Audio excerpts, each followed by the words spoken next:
Windermere is a 5-minute drive south from Invermere in the Kootenay River Valley. It's on a highway with two numbers, 93 and 95. For a tiny spot on the map, Windermere has a significant history.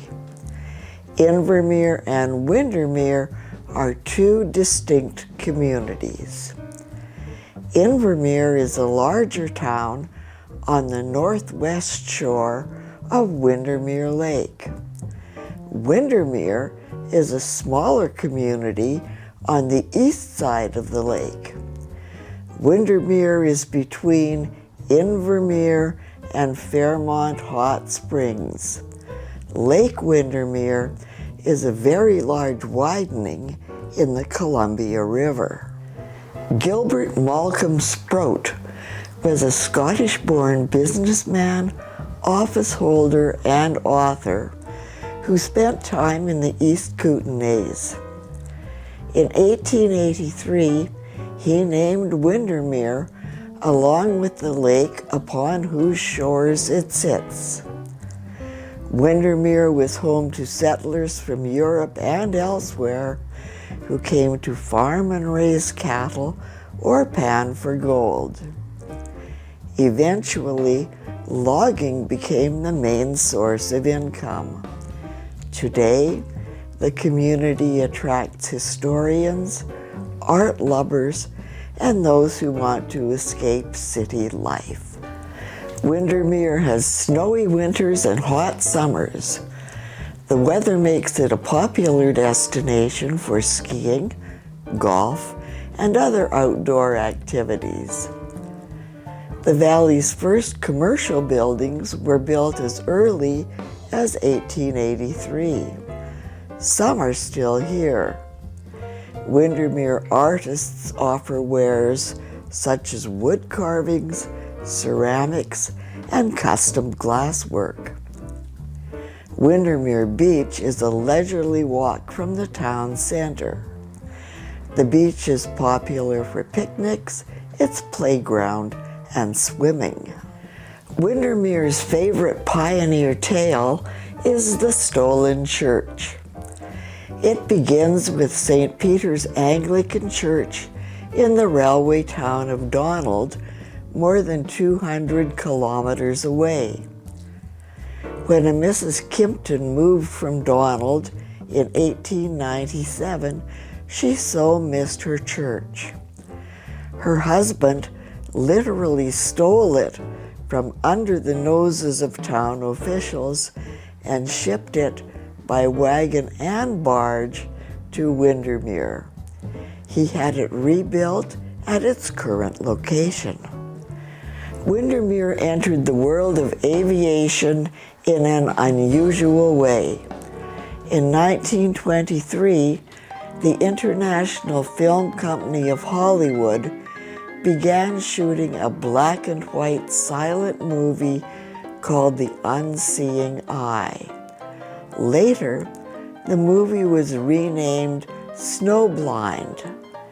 The movie starred Lionel Barrymore, Louis Wolheim, who often played the bad guy, and Seena Owen, with Red Cloud and Flying Eagle.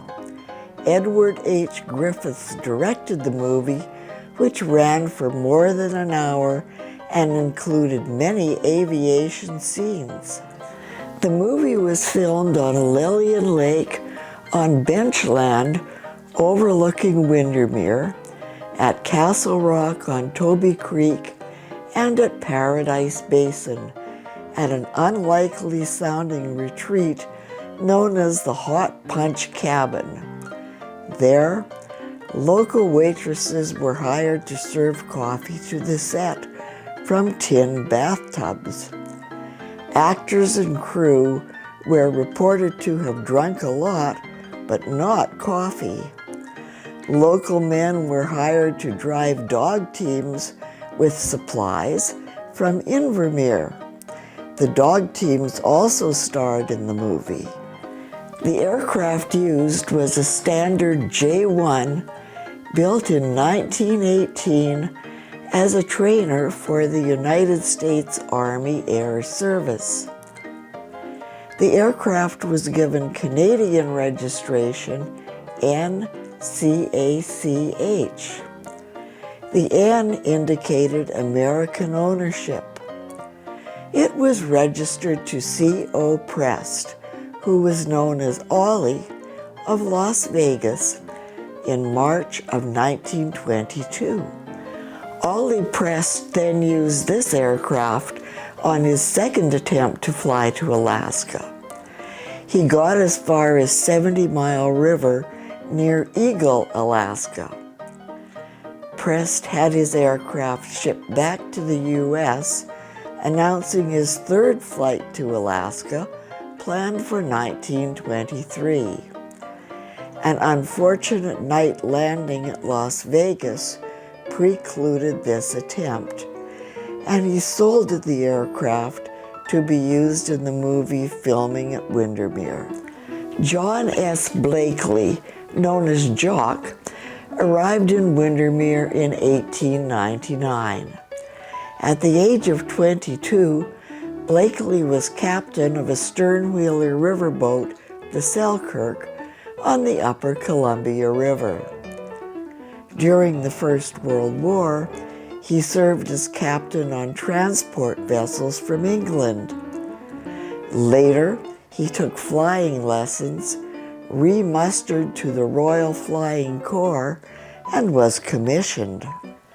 Returning home to Windermere, he purchased a gypsy moth at the end of November 1929.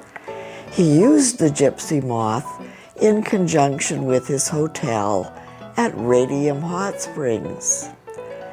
The aircraft had been purchased about 2 weeks earlier from Great Western Airways of Calgary. Blakely flew the aircraft back to Windermere with Jock Palmer. Blakely established an airfield at Von Kimpton's farm near Windermere. This location was eventually licensed for use as a public air harbor in June 1938. In 1947, the Kimptons decided they would like to use their property. The airfield was closed. A new site had to be found.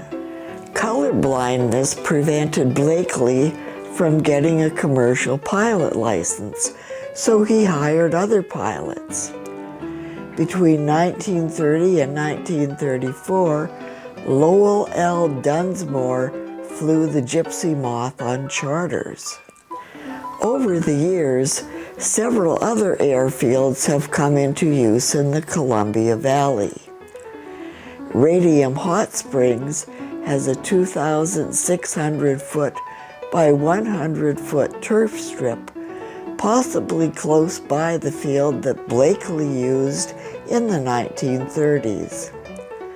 1.5 miles northeast of Edgewater is a strip built in 1947. It is 2,000 feet with an undulating surface. It was used in the post-war years. Invermere has a paved 3,000-foot airfield, 1.5 miles northeast of town. This airfield was first used in 1934. The nearest airport to Windermere is YXC in Cranbrook.